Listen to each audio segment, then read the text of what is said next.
jabduu fi mi'ooftuun gadi baate. Ililleen jaalalleen abdii akka hiriyaa jaartii ajjii taate akka tasaa gudii gadi bahe. Ashamaa akkam jirtu hordoftoonni qiddoo YouTube jedhu jalatti argamtanii fi argamuuf kan jirtan hunduma keessan siniin jecha warri maatii naa ta'a na jajjabeessaa warri jirtan guddaa galatoomaa, warri ganaa dhufuuf jirtanis koottaa siniin jechuun jaaladhaa. Manni koo simachuudhaaf baay'ee bal'aadha, sin barbaadas siniin jechuun jaaladhaa. Tole, egaa guyyaa kaleessaa viidiyoo gabaabaa ta'e dhimma abdii fi niilii irratti dubbadheen ture jechuudha. Haa ta'uyyuu malee duraan sin jaaladhaa, abdiin nama addaatii osoo jechaa jirtu amma immoo sumaanan si ajjeesaa, atumti dhiira miti, qixxee dhiiraa hin deemtu, qixxee namaa hin deemtu, anuma kanatu waasii mala jechuudhaan mucaa shirri itti hojjetamee egaa dhama'aa jiru haala kanadhaan dhamaasaa jirti. Galgala sagalee rikoordii ta'e Caaltuun fiddee dhufte. Caaltuudhaafis asumaaniin dhaamsaa dhaamuu barbaada. Yeroo darbee hiriittiin jaartii ajjii lubbuu ishee balleessuuf mankaa arsisuudhaaf waan ishiin hojjechaa turte argitaniittu. Garuu immoo osoo sana arguu baattes akka ishiin Caaltuu irratti amina yaadduu beekamaadha jechuudha. Maaliif jennaan hiriyaa namittitti sanaa waan taateef jechuudha. Egaa ishiin ofii ishiidhaan of dabarsitee of kennitee jirti. Namni jallaadhuma waan ta'eef jallinumati isaa dhuunfata waan ta'eef yookiin immoo sargata waan ta'eef jechuudha. Egaa hiriitti yeroo duraa dhimma Caaltuun qorichaa obaafte jaartiin ajjii irratti dhuftee manaa baate jaartiin ajjii manatti eddee kinoo natti dallanee jira jennaan, maaltu rakkoo maaltu jira jennaan, qorichaan laattee fi hospitaala jirti jennaan. Akkamittiin akkana gootaa jetteeni akka ishiidhaaf dhugaa irratti baatu jechuun akka Caaltuu irratti dhugaa baatu fiddeetu ishiin immoo ishirratti dhugaa baate hiriittiin jaartii ajjisuun jechuudha. Sanaa booda ishii fanayyuu wal lolanii achi baate jechuudha. Achi gaafa baate jettu amma hiriittii sanatu Caaltuutti immoo siqee jechuudha. Caaltuun immoo itti siqee jechuudha. Haa ta'uyyuu malee of eeggachaadha namniitu jechuu koo miti jettee egaa bilbila ishii fuutee dhatte. Gaafa dhatteettu nagaa gaafattee rikoordii gootee, rikoordiin sunis mana hidhaa kana keessaa ba'uu yoo barbaaddeetta ta'e mucaa Caaltuu deebisii, sagalee jalaan gadi dhufamaa bukkee kanaa manatti hojjetamaa jira. Achi mucaa Caaltuu deebisii jennaan mucaa Caaltuu hin deebisu hani, mucaa Caaltuu deebisuurraa fannifamuu naa wayyaa jette. Akkamittiin akkana jettaa? Ati mana kana keessatti, mana hidhaa kana keessatti miidhamaa jirtaa, rakkoo guddaa keessa hoo jirtaa jennaan lakkii jettee, akkasumas immoo dhimma yuutiibiis dubbattee, yuutiibiis immoo deebisiif bakka isheetti dadhabee iddoo kanaan ga'e waan ta'eef jennaan ati kanaaf dhufteedha, geelimmatiin keessa kanadha, hirummaan keessa kanadha edaayii deemi jetteen jechuudha. Yeroo kanatti ta'uu hin qabu jettee isheenis immoo intala ishee sanas akkamittidhaanii kana gochuu dandeessa, akkamitti dhaamuu dandeessa jennaan akkasittiin qoricha naaf fiddeeniin, akkasumas immoo ani mana akimiin ture qoricha fudhadheen achitti dhukkubsadheen haala kanadhaanii qoricha fideenaan isheen qoricha sana fiddee yeroo isaan fuulduratti kufuudhaaf kufeettee waan ta'eef jechuudha. Yeroo kufuudhaaf jettu isheen utuun kufeen egaa darbattee darbatamte jechuudha. Sana booda lakkeettee diddee jechuudha. Akkasumas immoo anaaf jette maamuun koo waan baay'ee naaf godha, akka barbaadetti hojii naaf hojjeta, waan barbaadeyyuu osoo ta'eera ta'e ani mucaa Caaltuu deebisuu hin danda'u, mucaa Caaltuu deebisuu hin danda'u jettee jechuudha. Tokko anammaa kanin Caaltuu gaafadhu sagalee waraabamee ishiin dhaadachaa jirtu, mucaan akka ishee harkaa jirtu maaliif poolisootatti himne reebanii giddiidhaan amansiistee mucaa ishee maaliif hin fudhan mucaanii sila jaarsa akka jirti jedhanii odeessaa turan. Jaarsa harka hin jirtu, dhugaa dubbachuuf jaarsa harka hin jirtu. Ishiin amanteetu dubbachaa jirti dhimma mucaa irratti jechuudha. Akka isheen immoo mucaa ishiis hin argan yoo argatteetti illee ta'e fooliin mucaa sana akka itti haadhatti hin baane godheeraa jette. Akka gaasheen ishee kabira dhaqaa jirtus fayyaa jirtus waan beektu waan hin qabneef jechuudha. Amansiisuu qabdi, mucaa ishee fudhachuu qabdi an akka kootti jechuudha. Dhimmi jaarsaa harka jirtii maalee harka jirtii kuni inni seedoon jedheen suniyyuu soba jedheen shakke. Soba ta'uu hin didu fakkaata. Ishiidhaan amansiisuudhaaf ammam jaalala mucaa qabdi, ammam jaalala hajjii qabdi, ammam jara kanarraa fagaatti, ammam jara kanatti seetti jechuudhaani seedoon fa'ii akkas jechuun isaanii hin oolu. Osoo jaarsa harka jiraatteetti ta'e jaarsi yeroo amma kana qabuu hin danda'u. Mucaa haadhatti deebiseetu dubbii qaba malee mucaa qabatee hanga kanan taa'u jaarsi. Siras ishiin bakka viidiyoo yeroo darbee dhaabbattee waraabdee mucaan otoo gaarii keessaa jirtu yookiin immoo makiinaa osoo qabattu nutti agarsiiste argitaniittu. Guyyaa sanas immoo namni gaarummaadhaaf baay'eettiidhaati maalidha akkati jedhuun jechuudha. Ijoolleen keenya yookiin immoo nuti jechuudha. Nutumte jechuudha. Namni amaa kaleessa baay'inaan hojjechaa ture bakka guyyaa tokko isayyuu ittiin fakkeessuudhaaf ittiin eenyummaasaa ani gaariidha jedhu viidiyoo waraabe maashaallah ati nama gaariidha ati nama qajeeltudha jedhu jechuudha. Gaafa sana maal barreessaafi ture namoonni hin deebitee fayyiteettaa mucaashiis deebisiif mana jajjabeessaa turan jechuudha. Namittiin garuu hangarraatti mucaa hokkaamsatee jirti.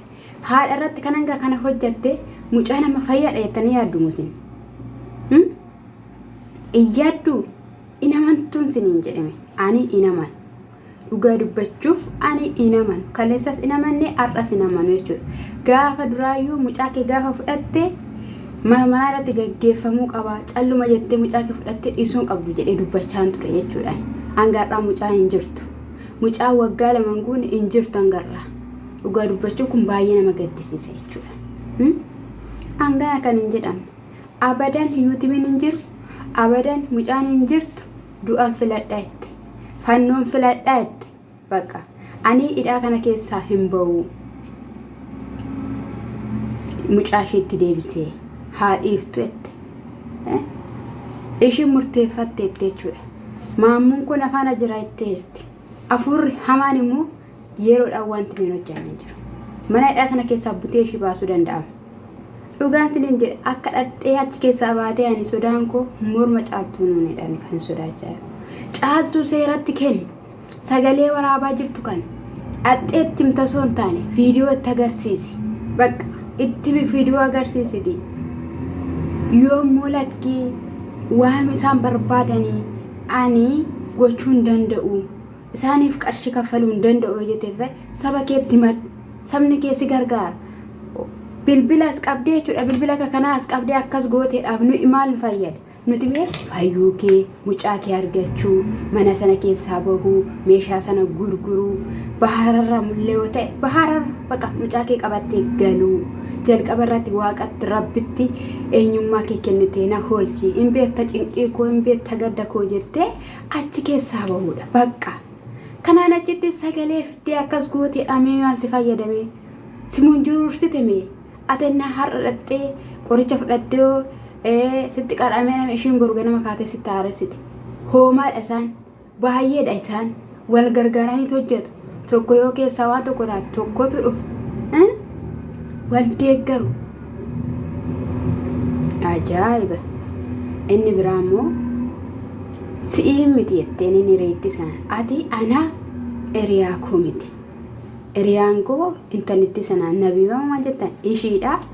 Hiriyaan koo Liilliidha jettee afaan ishii keessaa bahe. Liilliin jaartii abdii kana. Hiriyaa abdii kana. Abdiin hiriyoota jaartii ajii keessaa jaartii godhachuudhaaf. Hiriyoota warra afuura amaatti fayyadaman, mukatti warra fayyadaman jechuudha. Kan hin jedhu ilmi namaa tokko lafa dhaabbatu beekuu qaba. Iddoo dhaabbatu beekuu qaba. inni achi keessa isa mankaraarsisu maali?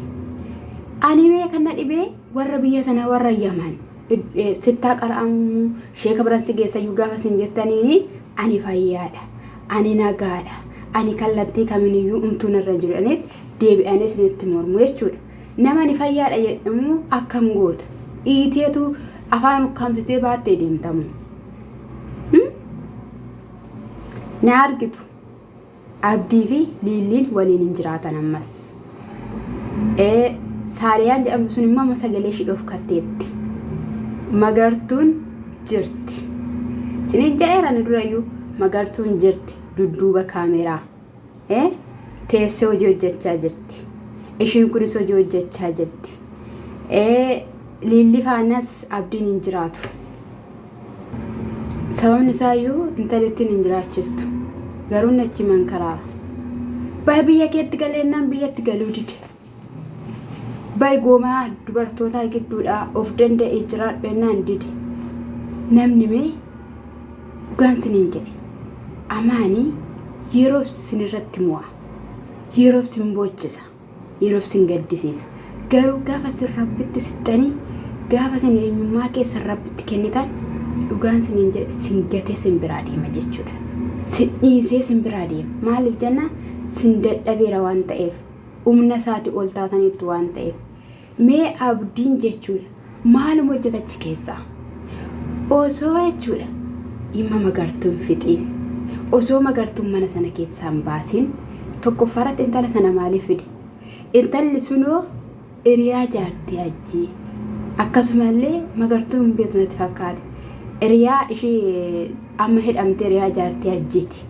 Argitaniitu yoo ta'e gaafa isheen qoricha nyaatte sana kan geesse intala ishee kanadha.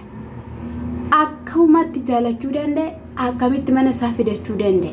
Isaayyuu gaafa fidu obboleettii kooti jedhetti sodaarraatiin kan ka'e jechuudha. Ofitti amantee saatiin kun saatii gaa'ela kootiiti. Saatiin kun saatii jireenya kootiiti. Saatiin ani jiruutti galuu qabudha jedheetu ilmi namaa tokko kaasaa mijateen haadha manaa sana walii galee fidee dhufa malee xiiqiidhaan miti. Maqaadha kan kee jechuudha. Kan biraas immoo jechuudha. Iyyaasuun iyyuu jechuudha dubbachaa ture. Abdiin hiriyaa keenyadha. Baay'ee nama isa jaalannu. Amala qabeessadha. Miskiinadha. Aniyyuu gizee baay'ee kottuutii galiitii gaa'ilas biyyatti dhaabbattaa. Jireenyas biyya keetti keessatti jiraattaa.